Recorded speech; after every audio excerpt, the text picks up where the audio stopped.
we have the Sony X90J.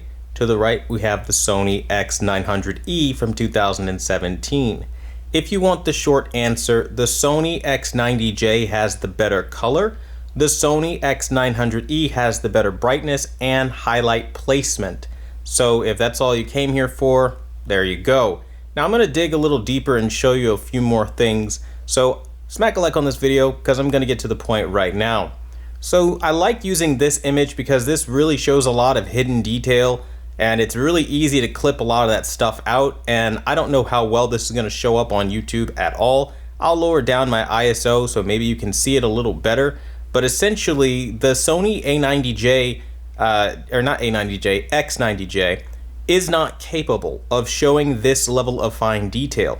I've lowered contrast, I've done literally everything I could to try to draw out the most amount of detail, and it is just humanly impossible at this stage in its development. I don't know if a patch can fix it, but the Sony X900E is just hitting way harder when we talk about those details.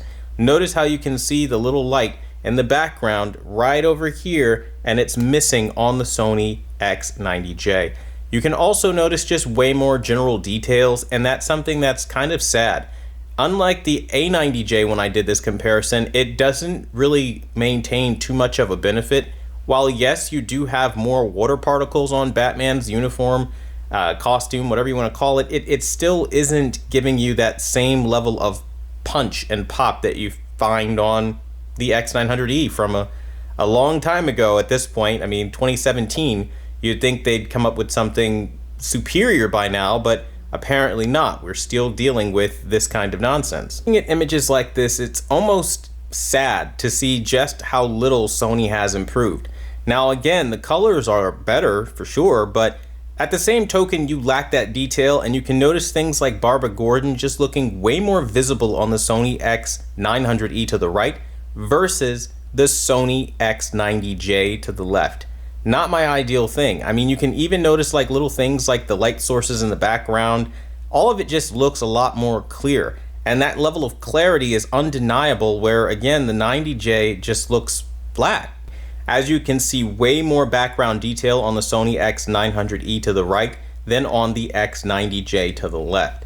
It is something that is mind-boggling to me. I don't understand, because Sony is talking about this new cognitive processor, and it really seems like what Sony did in 2017 with the 4K X1 HDR processor is just hitting better than what we have right now. Now, I'm sure Sony has revised the new 4K HDR X1 processor that they have on their recent TVs, their current TVs, to be absolute dog garbage, okay? But at the end of the day, I mean, the one from 2017 is doing so much better, and I just don't understand it, because there should be a massive difference between these two, and I haven't seen it yet. Then we enter Ghost of Tsushima, and I'll say this. I'll say that the color on the X90J is definitely mesmerizing, and it's the one saving grace. So the Triluminous Pro on the Sony X90J definitely is at least living up to its name after fine-tuning, but it's not doing so much that it's making a TV from 2017 look like it pales in comparison. That's kind of what I was hoping for. I mean, I guess I have really high expectations, I suppose, but honestly speaking, they made it sound like it was going to be way more capable than it actually ended up being. So the disappointment on my end is kind of high, because I had high hopes going into this. Now, this is kind of crushing out on camera. I'll try to raise it up so you can see it. I don't know how much of it is going to show through. Essentially, they're both identical. They really are hard to tell apart in this particular scene. Neither one is giving more dynamic range than the other, but the X90J does have more banding than the Sony X900E.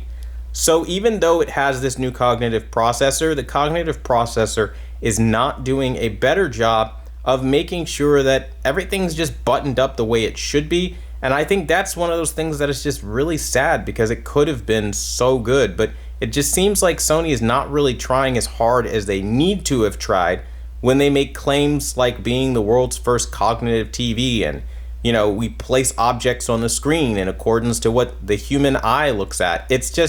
It's all so very gimmicky and misleading, and honestly speaking, I haven't seen anything like that yet. My eyes don't gravitate to one specific spot more on the Sony X90J than they do on my Sony X900E. So I really don't know what that's all about. Now, I will say I'm glad to report that the black levels are deeper on the Sony X90J than they are on the Sony X900E. So even though initially turning it on, I was dealing with some problems, I was able to lower the brightness substantially to a point where I could mitigate that.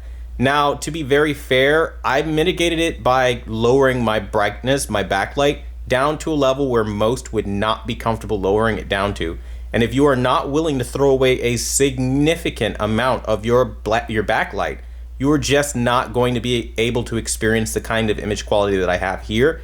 And you're going to be very disappointed because there's really no way to fine-tune the Sony X90J without sacrificing a great deal. And it's really unfortunate, but it is what it is. I don't know if you saw that, but in that one scene where he had the guy lit on fire, it actually looked better on the Sony X900E. So while colors overall are better on the Sony X90J, there are moments where the X900E can absolutely outtake and outpace the Sony X90J.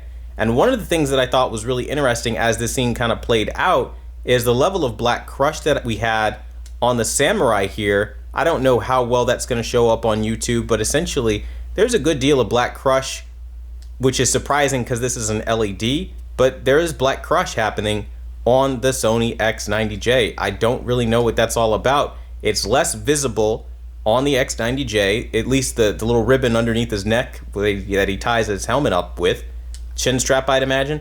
I mean, it's less visible on the X90J than it is on the X900E, and that's something that really kind of shocked me because going into that, I didn't expect that to be the case. I love using this as a demonstration because this particular scene really shows just how much judder the Sony X90J will have versus the Sony X900E.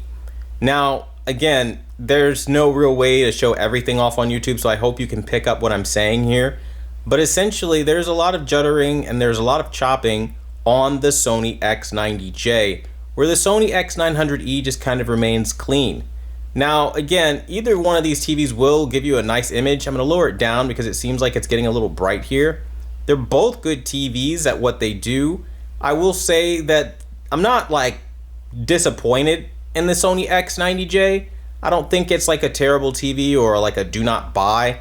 I just think that when you talk about innovation and moving things forward, it didn't do as much as some people will absolutely be expecting with claims like being the world's first cognitive processor and some other things that Sony has said. I think if you lower your expectations to it literally just being kind of like the next 900 series television, then you'll be fine. But if you go in expecting some cognitive next generation experience, you're really not going to be happy with what you find. In fact, you might even find it to be extraordinarily underwhelming.